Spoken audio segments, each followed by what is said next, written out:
Hi everyone, it's Lauren. Now, I was going to talk to you today about the books that I read in the first half of March, but I've actually only finished one book and I'm in the middle of reading several others, so I thought what I would do instead is do a kind of chatty discussion about what I'm currently reading and let you know my thoughts on some of these books so far. So the first book that I have finished in the month of March is The Argonauts by Maggie Nelson. Now, this is a memoir autobiography of Maggie Nelson's life with her partner, who is fluidly gendered, but it's about so much. It's not like nothing I've ever read before. It's about gender identity, it's about your sexuality and changing sexuality is kind of what it means to be in a self-identified queer relationship when your partner then goes on testosterone and their body starts to change. And then it's also about motherhood, about her body changing when she is pregnant with her first child. And it's about so much. It's very, very interesting. It's written in a much more academic style than I perhaps thought it was going to be. She uses a lot of quotes from philosophers, and sometimes I did feel like she was just on this level which I couldn't quite get to, and yeah, some of it went a little bit above my head, I think.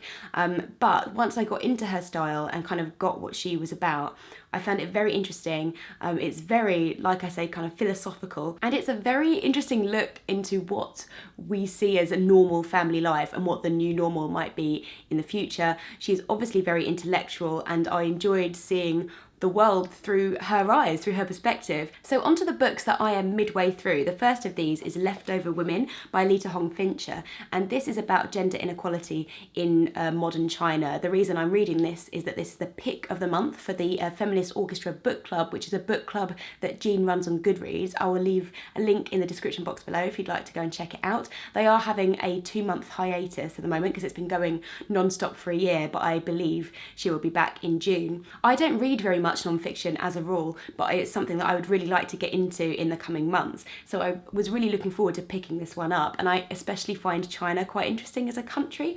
And this is about a new phrase called leftover women, which is used in China to describe women who are kind of over the age of 25, 26, 27, 28, who are unmarried. And it's a very interesting phenomenon because there is a lot of pressure on young women to get married as soon as possible, and there's also a lot of pressure on young men to own a home. And so even though a woman might be very financially independent and put a lot of money into a house with her husband, in the majority of cases, the deed of the house is in the husband's name alone.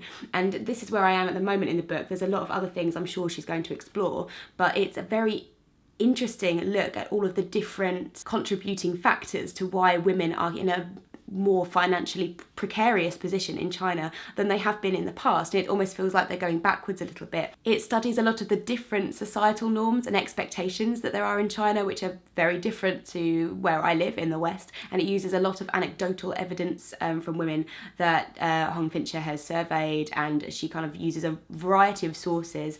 It does feel like an extended essay or an extended article on the subject. I'm not sure I'm really getting the writer's own voice through, but like I said, because I don't read a lot of non-fiction, I don't really know how to compare this to in terms of writing, but the subjects and what I'm learning I'm finding really interesting, and is very, very readable. I'm also reading some fiction. I am in the middle of Home by Marilyn Robinson, which is on my Kindle. I always like to have a Kindle book going as well as some physical books, because I have this like weird fear that if I'm on a train and I finish my physical book, I'm like, what if I finish it and I don't have another book to hand to pick up straight away? Because I always like to be reading something. So I always have my Kindle on me because it's very easy to kind of pick a new book on your Kindle. Home is part of a trilogy of companion novels. The first of these is Gilead.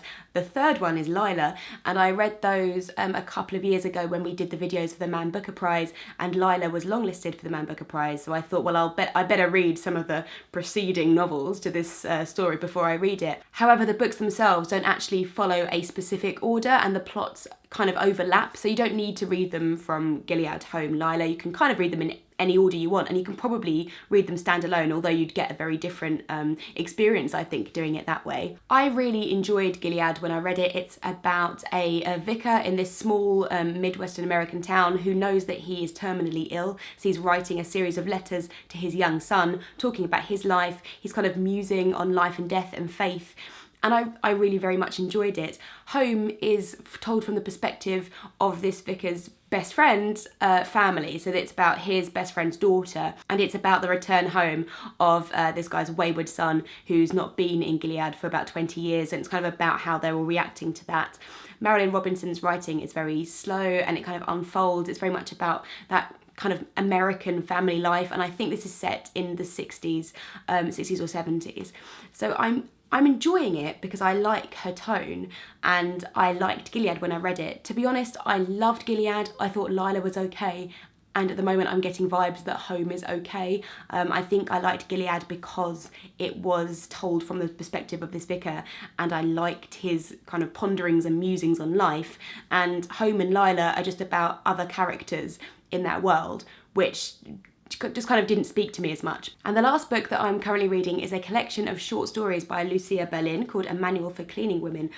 These stories are set in the kind of 60s, 70s, 80s, I think, in various points in the US. They're set in New York, in New Mexico, in Chile, and I didn't really know what to think about this going in because it's quite a long collection of short stories, and I wasn't sure how I was going to feel. But actually, reading them, most of them are based on Lucia Berlin's own life, and there's lots of characters that come back, and it feels like it's fictionalised, but some of it, I'm not sure if it is fiction or if some of it really happened.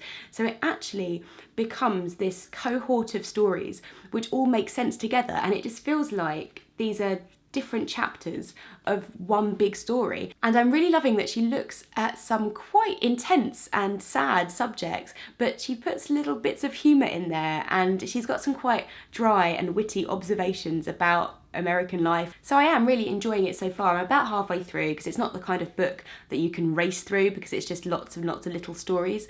But yeah, I'm actually very impressed. I'm enjoying it more than I expected to going in. I will be really interested to see if my opinions on any of these books change, like once I've finished them compared to where I'm feeling now at the midway point for most of them. I would love to hear from you, as always, if you've read any of these books, and I guess I'll see you in my next video. Bye!